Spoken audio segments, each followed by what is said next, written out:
Now, today I'm joined by a very brave man from Sport 24. Last week on air, I dared him to shoot an office rugby video. We've been showing you those office rugby videos all week. And you won't believe it, I got the team from Sport 24 to do an office rugby video. I was even in the video doing a line out. The guys had to pick me up. I caught the ball. Absolutely crazy. We're going to post the video on our Facebook and we're going to show it to you a bit later on. I'm talking about Garrin Lambley. Welcome to eXpresso. I look at you in a totally different light now. You had me at the back, lifting me up so I can pick the ball, and I had my first Victor Matfield experience with you this week. It was a wonderful experience. You did very, very well. I could be chosen for the Springboks next year. There's an outside chance. Not a great chance, but an outside chance. Talking about our Boks, they left yesterday. Big fan farewell. The whole country came to a standstill. What do you think the chances are? Absolutely. It was fantastic to see how the nation rallied behind the Boks. You know, they left last night. They're still flying. They're on their way to New Zealand now. They played their first match on Sunday the 11th against Wales. It's the most experienced Bok team at the World Cup. We've got 18 players that won the World Cup in 2007. Average age close to 30. More tests than any other team competing. That Wales game is going to be a key match. You know, Wales is a strong team. They are. They've had good fortune of late in the Six Nations.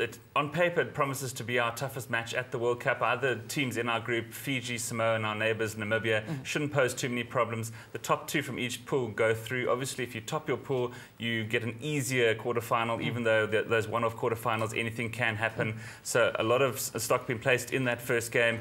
The Boks wouldn't have played for 3 weeks by the time that match takes place, but they did beat the All Blacks in their last match. I expect them to beat Wales. I actually expect the Boks to go as far as at least the semi-finals in this World Cup. Then anything can happen, can come down to a dodgy referee decision or anything like that.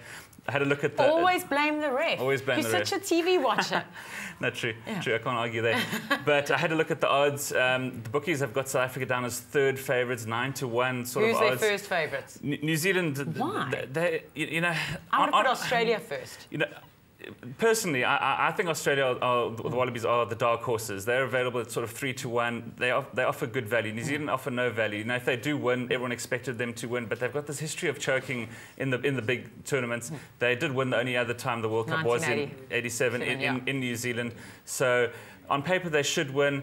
The Boks, as I said, 9-1 favourites. If you've got any money left at the end of the month, put it on South Africa. You know, finishing third would mean we'd obviously lose in the semi-finals where we expected to play New Zealand. But I think in a one-off game, we might have their number. So they offer good value. Get on the South African train if you can. Of course, get on the South African train, with no doubt about that. And I know you guys are going to keep us up to date throughout the whole World Cup with what's happening. Then it's Currie Cup this weekend, so now the Boks have left. Everyone's really glued to a big match. Sure. Blue Bulls versus the Sharks this weekend. Yeah, you know, the focus for this week at least is on the Currie Cup. The big game, as you said, Bulls at home against the Sharks. Bulls haven't played that well in the first half of the Currie Cup. They're actually in They normally do that, though. They're in sixth position at the moment. They're going to need a better second half of the season if they want to make the semi-finals. But half the Bulls squad is in the Springbok team. They are, in your defence, they are, so not too bad, I suppose. The Sharks lost last weekend to the Lions. They're down to third position. You know, it's a toss-up of a game. I expect the Bulls maybe just to have enough at home to win, but anything can happen in that game. The Lions tonight, actually, they play the Pumas. The Lions, top of the table, looking good. John Mitchell, their coach, he was named coach of the month last month. Yeah. In other matches, Grick was up against Western Province. Western Province playing some good rugby at the moment. They're up to second. Their fluff, Dimitri Katrakilis, he was named player of the month last month. Kicking fantastically well. I expect them to maybe have too much for Grick, was even though a tough match always in Kimberley. Grick was coming off a victory over the Free State Cheetahs last weekend. Yeah. And the Cheetahs, they play the Leopards. I expect the Cheetahs to have way too much for the Leopards. And then we walked away with a medal yesterday in South Korea at the World Athletics. We did. You know, LJ van Zyl, he finished third and won bronze in the men's 400 metres hurdles. It was fantastic to see because there has been slim pickings for the rest of the South African team to date. We were watching that. I was at your offices on when was Oscar Monday to watch Oscar in the semi-final of the 400 metres. Unfortunately, he came last in his heat, in his semi-final heat.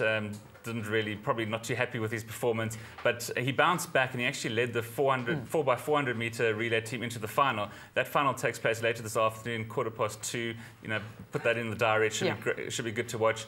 Other medal hopes, perhaps Caster Semenya. She defends her 800 meter title. That's on Sunday only. They only had the first heat yesterday. She cruised through that. She still needs to get through a couple more heats and the semi-final in order to reach the final. That final 1:15 on Sunday, which is also the last day of the championships.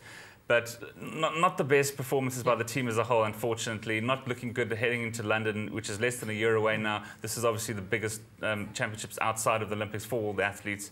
But hopefully things improve in the next few days. Now, in South Africa at the moment, we've got our own championships here on eXpresso. It's called the Office Rugby. Right. And I introduced you guys to Office Rugby. And you know what? I've actually lined the video up. Oh, my word. And I know you haven't seen the video yet. So here's me joining up with the team from Sport 24 doing our Office Rugby video. And remember, you can send in your Office Rugby video and you can stand chance just in time for the World Cup, winning a flat screen TV. Take a look at this.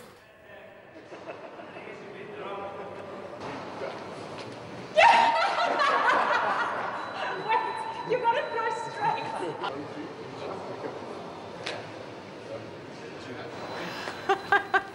Now, I just want to know, why were you placed behind me, Garrin? I don't know. Tank because there was a fight over who was going to be lifting me to the front. But that was our video. We'd love to see your video and send in your office video. It doesn't matter where you are. That was in the middle of the building where all the officers were surrounding us and watching out.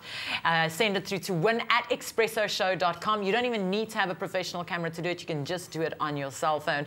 Now, if you're a big Lego fan, I used to play Lego growing up as a kid, and I loved Lego. Well, we've got a great competition for you. Leanne, I know you've got all the details. Stay with eXpresso and SABC3.